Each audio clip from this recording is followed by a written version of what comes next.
Hi, everybody. Aley Martin from Heart and Soul Connected, and this is Real Talk, where we talk about films and some of their important messages for us. Today's is The House of Sand and Fog, which was released in 2003 to 2004. It's one of my favorite movies in that it explores bias, prejudice, entitlement, relationships, and the character itself is the house that is in the movie that is in Northern California, right on the water. Jennifer Connelly plays Kathy, a recovering drug addict who doesn't check her mail and does not realize that she's being evicted from the property that she has inherited from her dad due to non-payment of taxes. The sheriff comes to the house. She's, gobsmacked by the fact that this man is coming in and telling her she has to get out. And the house goes to auction to pay the back taxes. The irony, as we'll find out later, is the government made a mistake. She was never supposed to have to pay any taxes. They were paid. Ben Kingsley is the role of Colonel Barani, who is an Iranian immigrant who brought his family over after the collapse of the Shah of Iran's time. And his son is probably 15 or 16, and his daughter is maybe 19 or 20 and of marrying age. When he came over here, he completely lost all of his fortune, and so had to do several different jobs in order to make ends meet. Very, very tight. It's very interesting because he doesn't want anyone to know. He's very pride. He has a lot of pride. He has a lot, which is hubris. He has a lot of hubris. And of course, he's coming from a different area of the world with different cultural understanding and acculturation.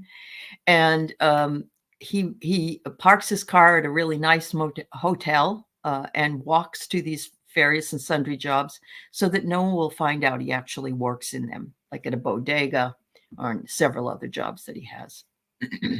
His daughter is prepared to marry a rich man, but Barani has to show that he's a rich man as well in order to impress that family.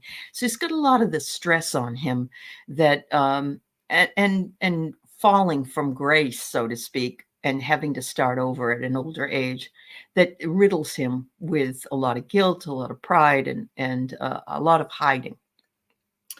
Kathy is the recovering drug addict, as I said, and she is angry in and of herself. She's inherited this home from her dad. And when the sheriff comes to tell her she has to be evicted from the property, they begin a romantic relationship where he leaves his family to be with her, even though she's sleeping in a car. It builds up over time. This whole movie builds up over time. And it's a movie about relationships between father and son, between male and female, husband and wife, between two different conflicting societies and the way that culture is represented in each of them, and the pride and lack of empathy for the other person's position. They both have this problem, not just Barani and not just Kathy. Barani is trying to be honorable. He's trying to fit in. He works to build this new life. And he has seen in the newspaper that this house is up for auction. And he is very excited about it because he has enough to bid on the house at the auction and decides to go and tells his wife that he went, he made a bid on the auction, and that he will fix up the house and sell it later and then decide what he's going to do. So Barani puts a lot of money into the house. And in the meantime, Jennifer Connelly has gone to a lawyer who indicates that after checking, finds out that the house is not back on taxes and asks Barani to give back the money. Would he please do that so she can move back in because it was an error? And he says, no, he won't, that he's already in there, that that's where they're going to live. And he's already started doing work on the house in order to make it better. So Kathy has her whole life upended by this whole thing, but she's already has an entitlement personality. And what will happen is each consequence that goes on from the time that the house is sold at auction until the very end of the movie will bring more and more and more horror and sadness to all the characters in this movie. Andre Dubus got more than 100 offers from the movie studios for his book that he wrote to make this movie. So everybody felt that it was a timely thing to talk about. And of course, with conflict in the Middle East and the way the Middle East and the United States was at the time that it was written and even filmed, could still be considered really difficult because we're dealing with conflicting ideologies, conflicting understanding of family and how that all works, and the inability to see the other person's side. You will notice that there is a very interesting technique that's done in this and many other places. You may not have thought about it before, but it's othering. It's called othering.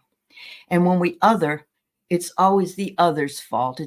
And you know who does this the most, but it's never taking responsibility for your part in anything and pointing fingers at somebody else for the problem. Kathy's boyfriend, the sheriff, who she starts to date, threatens Bharani with deportation, which sounds very much like what would be the first reaction by a conservative person.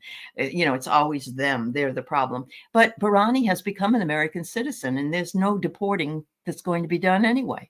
He has done all that he can in order to live here and become a real American citizen. And this is something Bharani says throughout in the movie. He says, Americans do not deserve what they have, because he believes that Americans get everything they want and they don't appreciate everything they get or everything they work for, and that they don't deserve it because they don't have that appreciation. Bharani tells his son, who's about 15, 16 years old, his name is Ishmael, that Americans have eyes of small children who are forever looking for the next source of their distraction, entertainment, sweet taste in the mouth. And again, so it's not just othering from the American side, it is also othering from the man that is the Iranian immigrant to the United States. So you can see that there's no, they're both villains in their own way. And what this movie does is juxtaposes the entire thing, where people are trying to, we want to take a side. We all choose to think we could take a side, and we kind of know what will happen, but we really don't, not until the very, very end. Bharani says that Kathy is a bird, a broken bird. Your grandfather used to say that a bird that flies into your house is an angel.